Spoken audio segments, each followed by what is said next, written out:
This one is for baratani, especially the ones for barengwana. And on top of that, they are just in a fake marriage because of whatever you do. More both the husband and the wife, and nobody cheaters. How can two cheaters be together? Oh, fake marriage. That's fake. You're shining in the eyes of people. You know, there's nothing.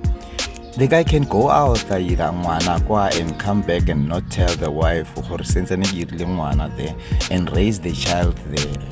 Do you think that thing will be hidden? That thing is gonna come up. And you, madam, you are busy cheating, changing guys as if you're changing the panties. Wanna go pelangote? Stay the fuck out of that marriage. The fake marriage, we don't need it. Stay the fuck out of fake